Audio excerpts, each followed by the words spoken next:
Welcome back to DTR's YouTube channel. Here for another video demonstration. I'd like to thank everybody who's been following the channel and has subscribed to the channel. Do us a favor, share the channel on the pages you may follow. Try and get those subscriber numbers up. It would really be appreciated. So, thanks to everyone, and let's get on with our next video. So, here we are. I have the hood for the 66 Corvette that we've been seeing in some of the previous videos. With this, I'm going to give you a little bit more in-depth view of the methods that I use for final sanding and buffing. I showed some of the steps in the paint process getting to this point and why those steps are important, because when you're at this point, it makes this job a lot easier to do, which has led me to the method that I've been using. I, in the past, would use blocks and have to block sand everything to get panels really nice and straight. And a block will cut anything you're doing, whether it's body filler, primer, clear coat, whatever you're sanding. If you're using a true rigid faced block, it is going to cut a lot straighter. But when you've done the steps up to this point, that your body work is straight, your primer is straight, you've taken the steps that I've taken with the clear coat steps, you're going to end up with a almost perfectly flat clear coat panel that doesn't require you to sand and sand and sand and cut and cut and cut to get it straight, because you've done most of the work already in the earlier steps.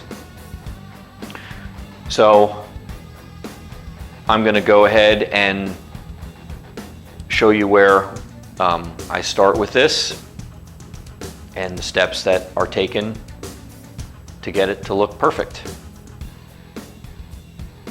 So before you want to start sanding, this panel I cleared maybe 2 weeks ago or so, and I had setting out in my storage unit.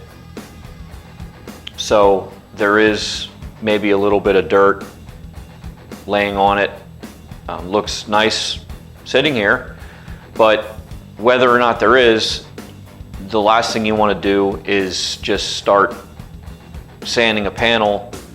If there's dirt on it, you're going to be driving that dirt into that clear coat. So you can use any kind of cleaner or what have you. I use this is essentially a final clean. After I'm done sanding and buffing, that I'll spray a car down. It's more or less like a wipe and shine that everybody seems to be familiar with. But I'll do that first with a nice clean microfiber and just get any excess dirt off of the panel before we start sanding. Lightly mist some on. Also, cleaning the panel, when you clean it, you're going to see all the little imperfections, or in this case, there's some dirt in this panel. Fiberglass has a tendency to attract dirt when you paint it. When you're prepping a panel or cleaning it before you spray, it will create a little bit of static electricity, which will then attract dirt to stick when you're painting. But all in all, this isn't really that bad. There's a few pieces in it here and there, but with the amount of clear coat that's on this, I'm easily going to be able to sand them all out with no fear of cutting through the clear and causing any kind of rework.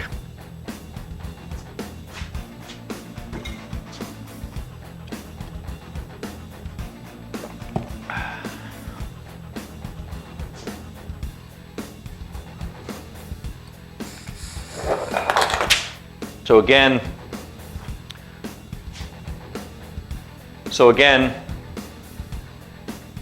if you've seen my earlier video on sanding clear coat, the DA sander that I'm going to use for this step has the small 3/32 orbit to it. And again, I'll explain that the smaller the orbit, the less aggressive it's going to be and the less chance you're going to have of cutting too aggressively and cutting through the clear. Obviously, that's the main objective when you're doing this step, is not to burn through. So that's the sander, and then we're going to start with our 1000 grit. I have a whole line of what I like to use as final sanding product is in the 3M line, and some people may scoff at the idea of 3M products being expensive, and some things are expensive, but expensive also means it's higher priced for the same quality.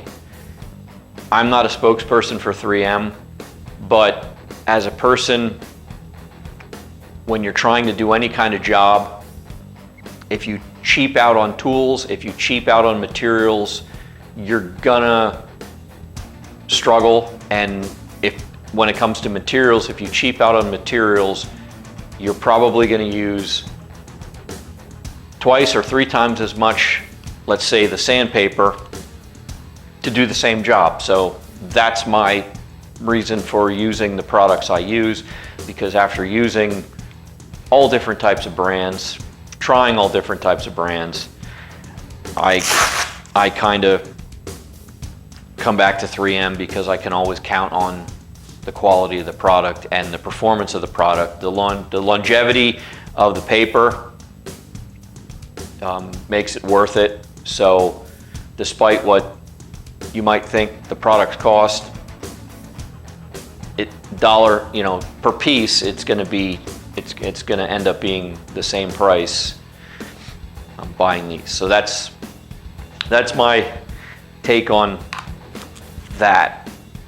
So I see a lot of little pieces of dirt and such throughout the panel, and I'm going to start by kind of putting my focus on those areas. And again, this back to the 3M. Using the 3M line, I like to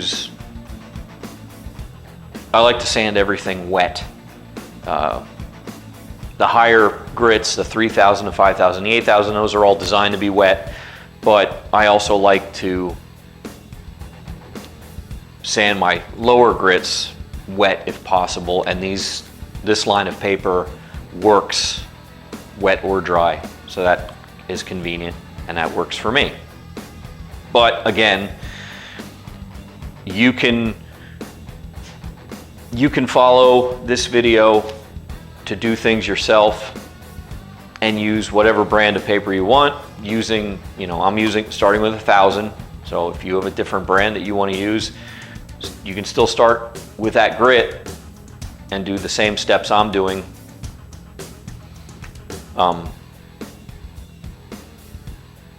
And like I said, the performance of what you're using may vary. The performance of your tools, having adequate air supply makes a lot of difference. So, but the general theory is all the same. So I'm going to start by getting my spray bottle with water and start sanding out some of these little dirt spots.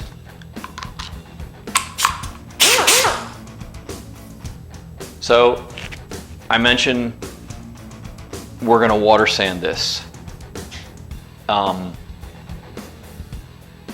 Couple things, little things related to that I want to just hit on real quick. I've heard from people in the past, throughout the years I've been in restoration, some guys like to put the baby shampoo or just a mild soap in their water when they're wet sanding. And what that does, from what I understand, correct me if I'm wrong, YouTube universe, what that does is it creates a bit of a lubricant per se in the water and makes the sanding go easier. Well, in my opinion, you want to be cutting the clear. You don't want to be sliding across it. So why would you add soap or a product that's going to act as a lubricant? You want to be cutting, you don't want to be sliding. The other thing about water sanding is too much water creates a hydroplane effect. If you just pour water all over the panel with these finer grits, you're going to just walk across the top of the water. You're not going to be cutting the panel. You're not going to be cutting into the clear coat. Or again, with the higher grits, where you're essentially polishing the clear coat, you're going to be just gliding across the top of the water. So a standard spray bottle work. I like to use these pump spray bottles because for when you're doing an entire car, sanding and buffing, doing this with a squirt bottle for hours and hours and hours, that's a feeling that you don't forget for a couple of days. So this is a lot easier. Again, in my opinion, you can buy these type of bottles pretty much anywhere now. They're pretty common. This one's pretty nice. You can change the pattern of the spray. Again, whatever. I'm not trying to sell you a squirt bottle. I'm just trying to make your life easy and trying to help you learn the best way to do this, the simplest way to do it, with the least amount of fatigue. Again, you're doing an entire job, depending on the size of the car, and you got to sand and buff the whole thing. The last thing you want to be doing is struggling. So find the easy ways, the tricks to make the job a little bit more, let's say, enjoyable. So that's my take on water sanding. So let's get to sanding the panel.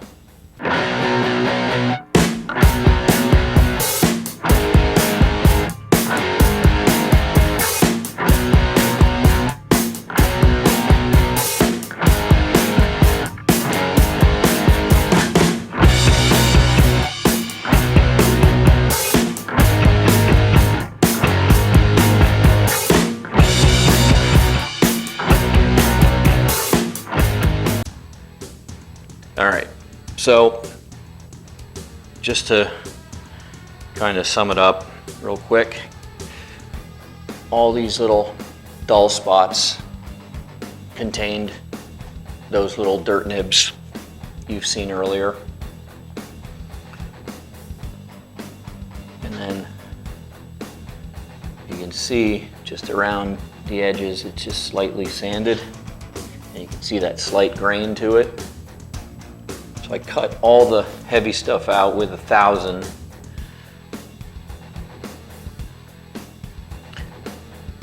But now, and I did not use the interface pad. I just used the paper directly on the pad because I want it to be as deliberate as possible and cut as flat as possible to get those dirt specks out. With using the interface pad,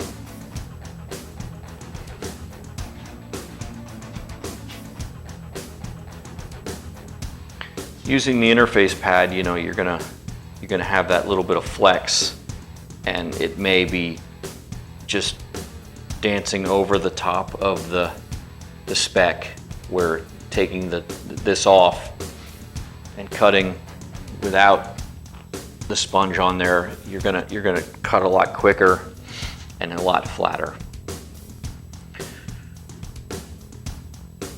So now you can see, and I use the rubber squeegee to squeegee the water off. Now, if I hadn't sanded hard enough, you would still see a small halo or a small ring where that dirt nib was. And that's where squeegeeing the spots, getting all the water off, getting it dry, you can see, you're essentially going to see where you missed, because there's going to still be shiny spots where the dirt was. Kind of like that right there. It's still a little bit shiny. It's actually a little bit of a, not so much doesn't feel like it's a dirt nib, it feels like it's almost a little bit of a divot or a little tiny hole in the clear. But that's what you kind of end up with, that little shiny speck. So I'm going to sand that a little more, and then I'm going to complete this side of the panel with the 1000 grit and get all the shine off of it.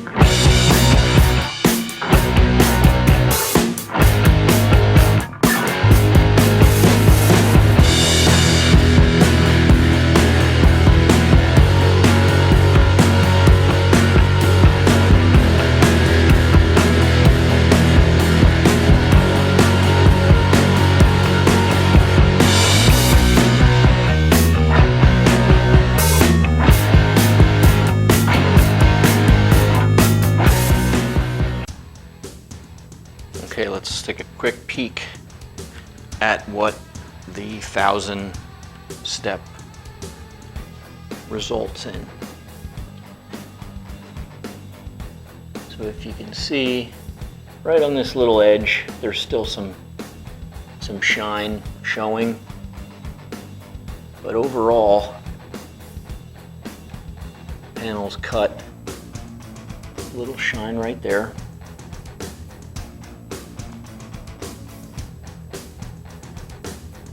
Still shiny kind of in here. Now, again, with 1000, I've cut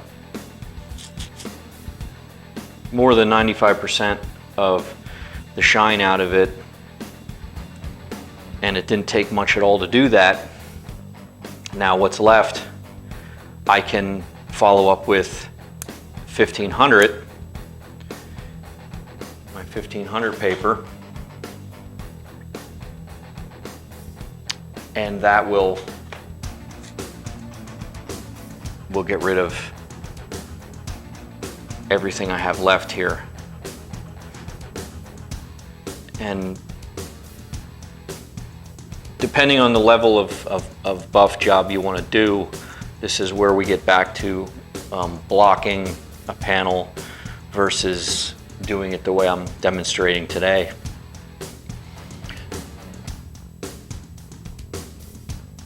Depending, I mean, if you're going for that perfect, absolute, flat mirror finish, which if you're doing it yourself, it can be done. It's a lot of work. And if you're a person who's getting a car done in a shop by a professional, it's going to elevate the cost of this process. So those are some of the variables. And I mean, the way I'm demonstrating today will give you it'll give you a car show level, car show winning type of finish, and it's a lot less work than blocking. And again, another variable blocking versus this method is the color. If this was a black, there's a good chance that this method isn't going to work as well on a black, because a black is going to show any imperfections after it's buffed all that much more. These lighter colors, a solid color too, like this, is going to be a lot more forgiving, and this method is going to work much better.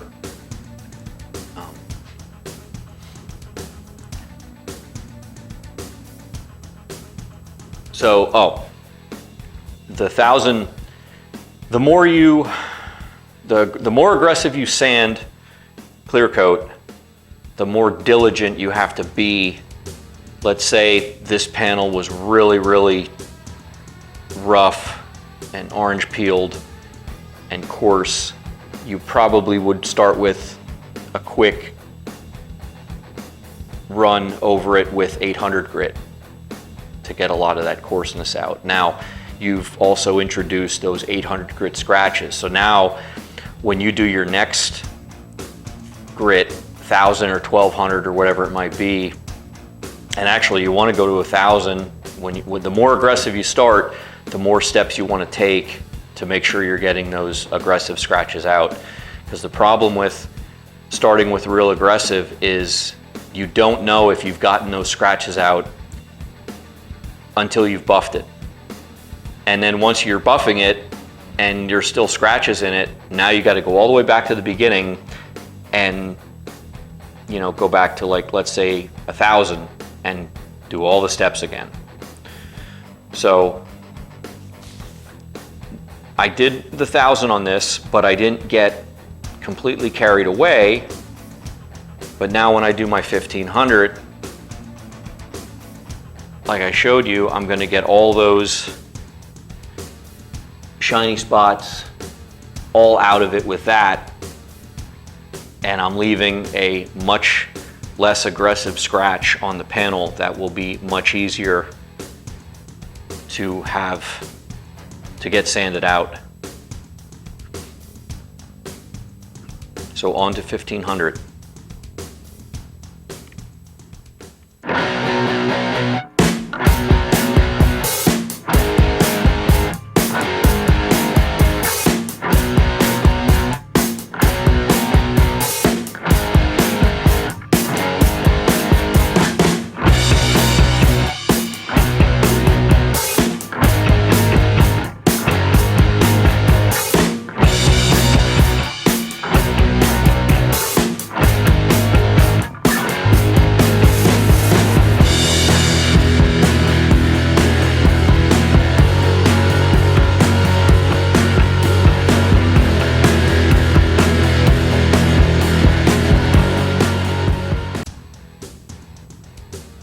All right, so that was 1500. And now we've gotten all the grain, all the peel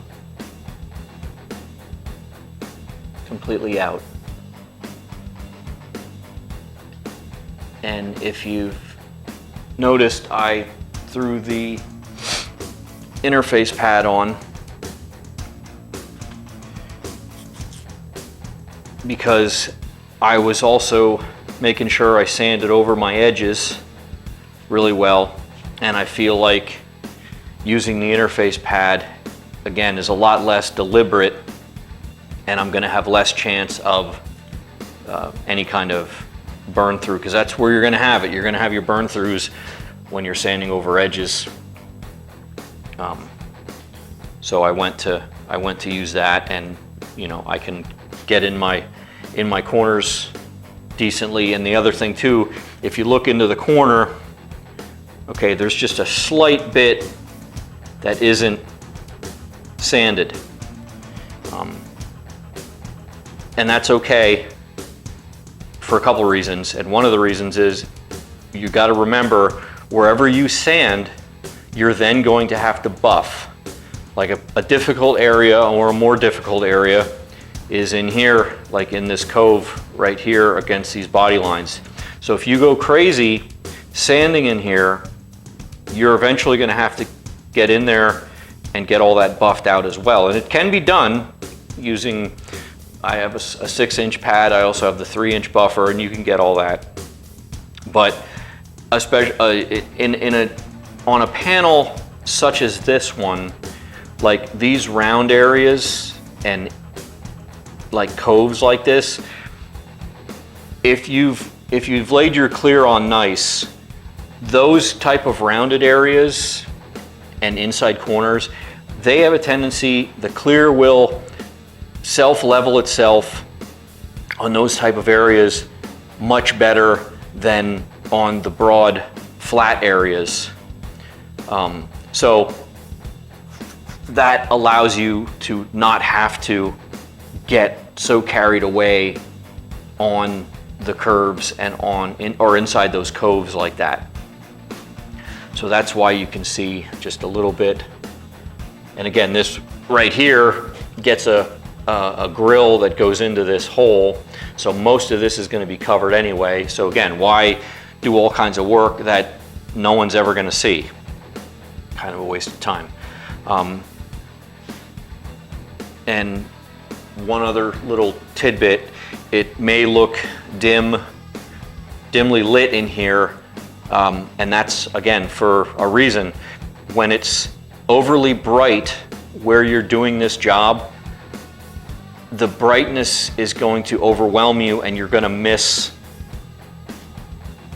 the dull spots or the sanded spots versus the shiny spots that you haven't sanded enough. So keeping the light a little bit low, you can actually see more than if you were just overwhelmed with lighting.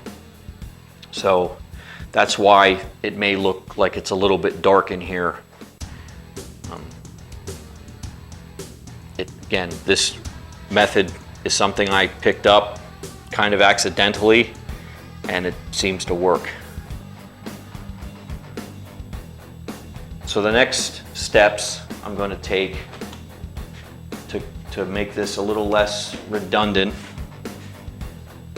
are the 3,000, 5,000, and 8,000 steps. And as I've said in earlier videos, 3M's own rules or guidelines is to go from 3,000 and you can go straight to 8,000. And as I've said in earlier videos, in my opinion, 3,000, 5,000, 8,000, you get a better result when you're done with your 8,000 step. So that's, again, this is the way I like to do it. It is, you could say, an extra step. It is an extra expense to have this, but once you're done with the 8,000 step, depending on your first step of polishing or buffing or compounding, whatever, it's just gonna make that step easier. So I'm gonna go ahead and I'm gonna do these 3 steps, which again is kind of the same thing. You do a step, lightly wet it, wet your pad, sand the panel, squeegee it off, clean it off. You want to clean off between each step.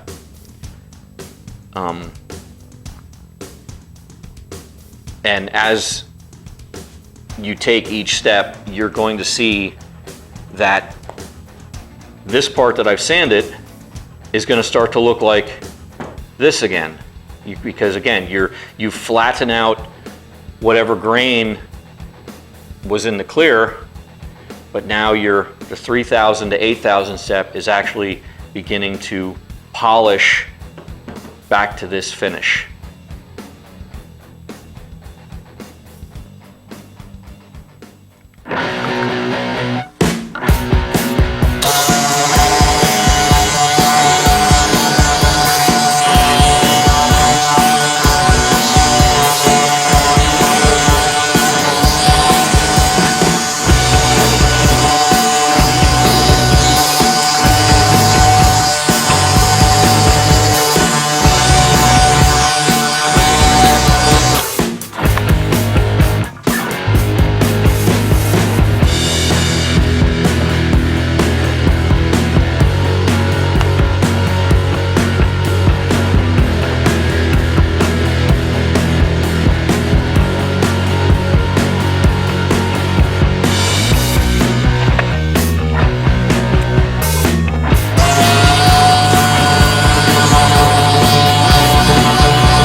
those were the 3,000, 5,000, and 8,000 steps. And now when we look at the panel, we have nice gloss, not as glossy as the clear, but for 8,000, we have a nice shiny result, which is going to make the buffing step go that much easier. All the little dirt specks and such are removed, and we're left with a nice shiny panel. So that was part one. That's the sanding step. I'm going to go ahead and I'm going to finish sanding the entire hood.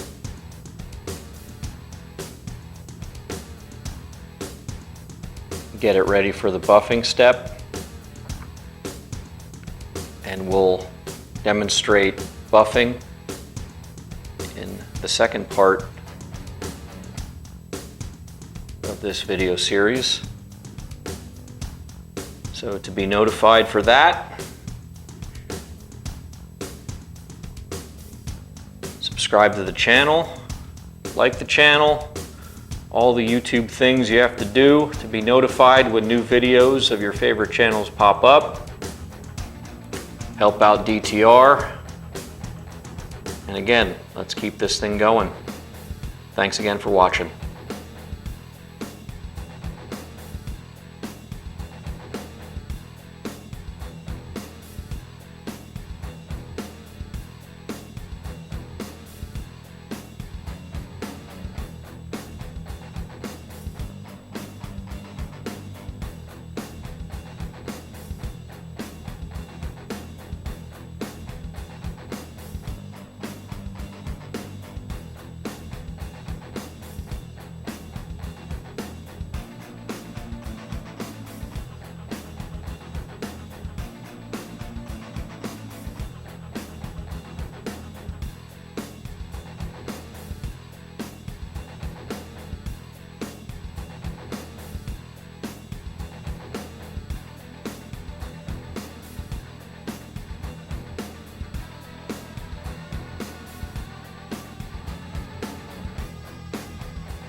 Why wait for the next video? Let's do it now.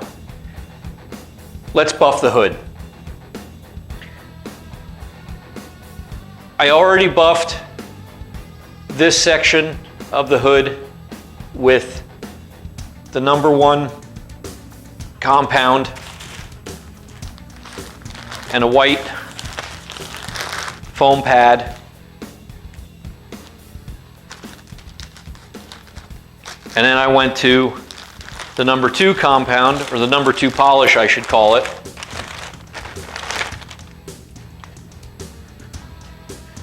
And the black pad.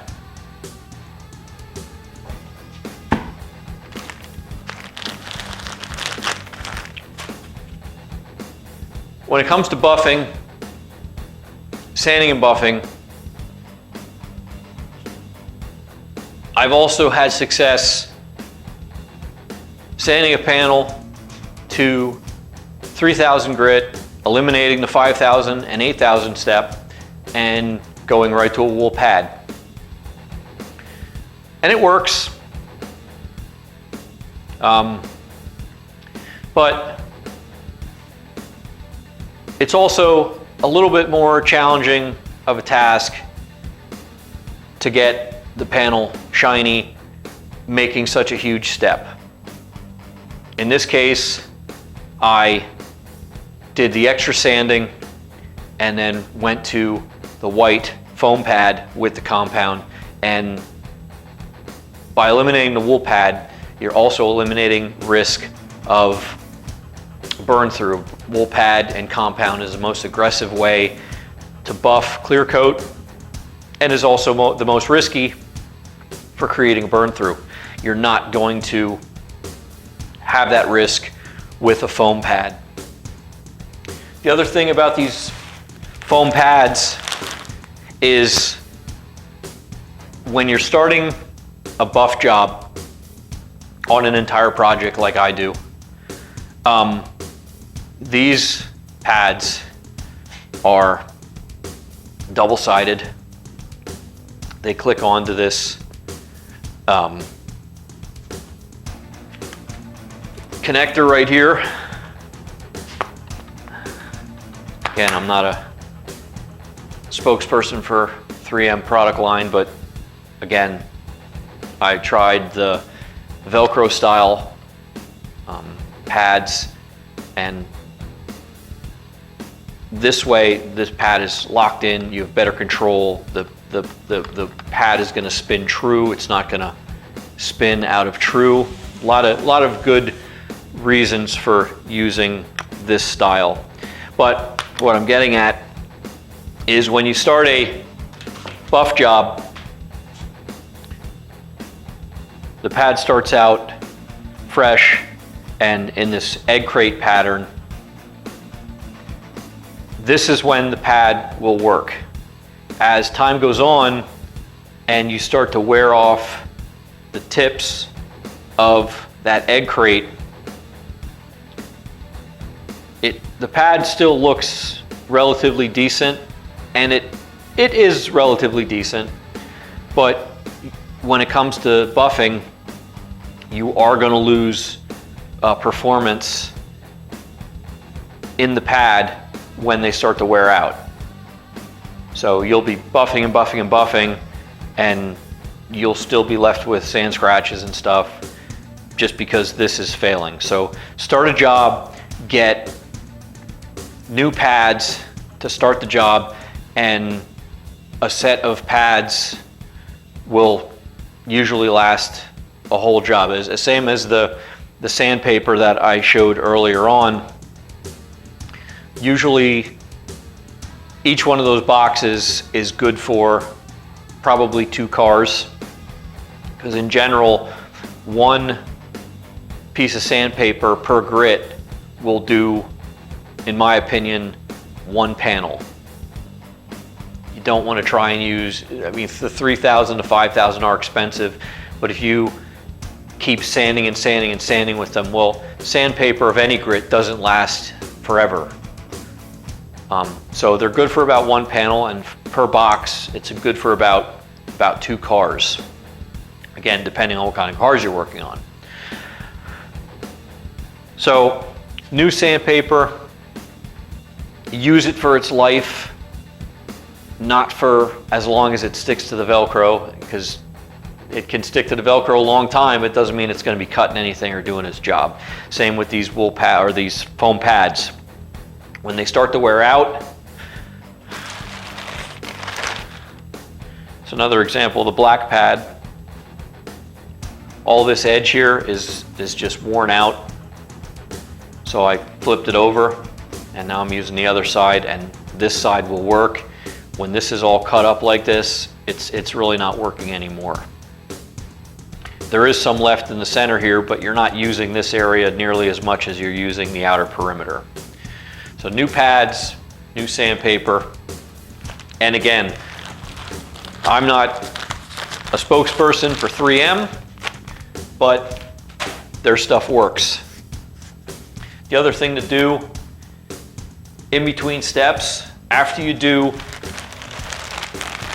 your foam pad and your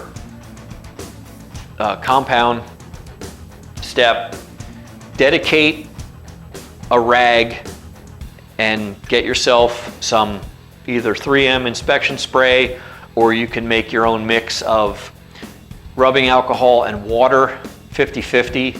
Put it in a spray bottle, and you want to clean your panel in between steps, because if you don't want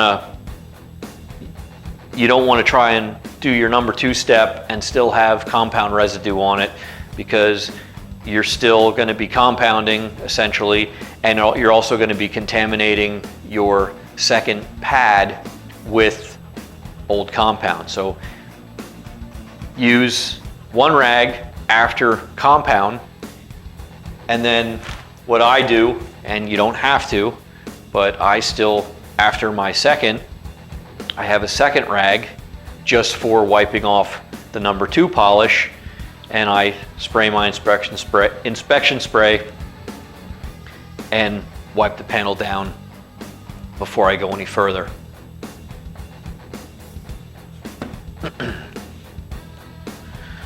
So now I'm going to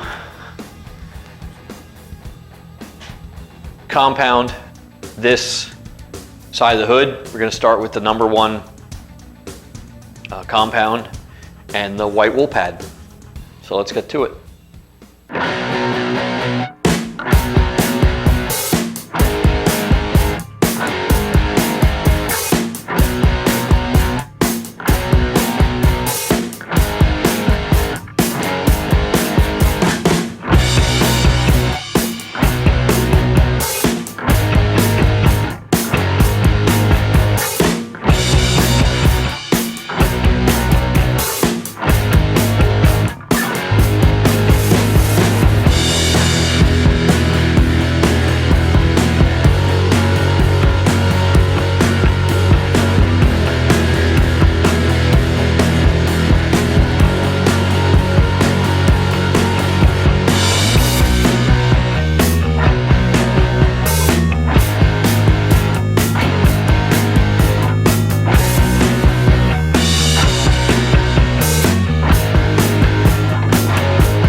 All right, that was easy. It was easy because the steps leading up to buffing were done to the greatest extent thoroughly, and a lot of the hard work was done in those steps. So that makes these steps a little more easier. Now, I started with the big pad and covered my big area. Went a lot faster with that. Can't get into some of the tighter areas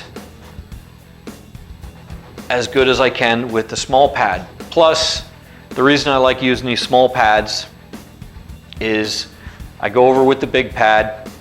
Once I'm done with that, I like to use these small pads and go over the panel an entirely second time, because I feel like with the small pad, I'm being a lot more deliberate with the buffer, and I can also get into those tighter spots because it's a smaller diameter. But cleaning it off, laying more compound on it, and then going over the entire surface completely, a second time completely, you're going to hit everything. But with these smaller ones, you can also it gives you more control with the bigger pad, depending on on the edges of panels and so forth. The bigger pads, they'll have a tendency to want to grab more so than these smaller pads will. So in those tight, precarious areas, these smaller pads make the job really easy and safe to do. Safe that you're not gonna have an accident with the panel and burn it up. So that's number 1. The other thing, another little tip to remember is when you're buffing, like this is an standard electric buffer, corded. Keep an eye on your cord. If you're buffing, depending on where your cord's hanging, you may take a step on your cord, and it can pull your buffer into your panel, which will end up causing the pad to possibly burn a spot. So just be careful And you know, the other thing you got to watch too is if you're buffing and you're going around a panel, that you're not tying yourself up in a knot. So we're going to move on to the number 2 polish. Again, the number 2 polish is usually where I stop with these projects,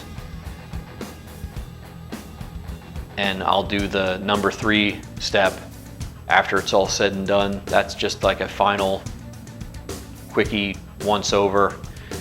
These 2 steps here are what is going to make the panels basically look the way they look. So let's get started.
Pretty easy, right? It is for a number of reasons, and I'll say it again. The preparation up to this point is what makes this job easier. And as I've said in other videos, the first step you take of the project, you want to do as best you can, because it's going to make whatever the second step is or the third step is that much easier as you're progressing.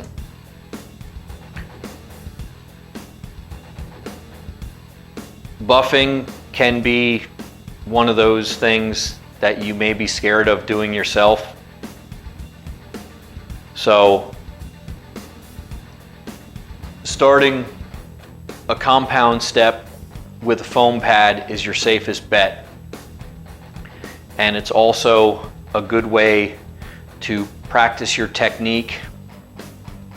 With any of these steps that I've been doing, I lay the product down and I wheel the pad over the product almost to the point where the panel looks completely cleaned off. Now the number 2 will not clean off completely as well as the number 1 will, but that's where you want to go. You want to keep basically going, and you're able to work all the compound and polish off, but you also don't want to be running the pad over the panel when there's little to no compound or polish on the panel, because that's like running an engine with no oil. The compound and the polish is the oil that you're going over. Now if it's dry, it's like running an engine metal on metal, and that's where you can make mistakes and burn your panel, burn your clear. Another thing, when it comes to buffing, I should have mentioned earlier, when I started, recommended by 3M, not the buffer, this is just a name brand buffer. I run it at 1600 RPM for all the products. If you go too slow, it's not going to do its job. And if you go too fast, you're just going to burn the pads up faster, and you're going to burn up the melt the compound into the panel. So you don't want to go too fast. 1600 RPM on a tool like that is an ideal speed for this step, and it's a good speed. It's doing the job well, and you're also able to maintain control. If you run it too high, you catch an edge, you can really do some damage. There's probably a lot more to this that would be too hard to explain this way through a video. It's something you have to try yourself, and as you do it yourself, you can kind of see how things act and react when you do each step. But if you follow some of the steps or all of the steps that I've been sharing, you can have pretty easy success with it.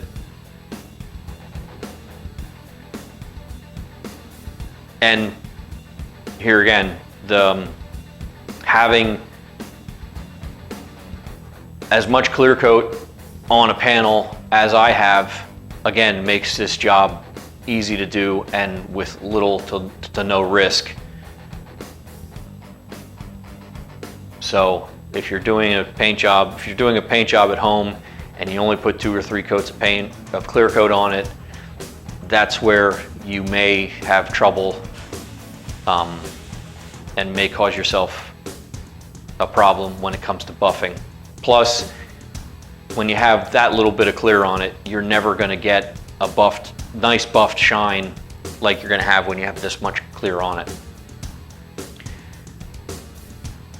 So here again, if you're a do-it-yourselfer, take those extra steps. Even if you put 2 coats of clear down, 3 coats, sand it, re-clear it, and then do this, it's going to make your life a lot easier, and you're going to end up with a really nice finish without the struggle. So now that this is buffed, I can finish some assembly on it, get it on the car, and move on to the next thing in the project. So that was sanding and buffing. Any questions? Leave a comment, like the video, subscribe to the channel. Let's keep this thing going. Thanks again.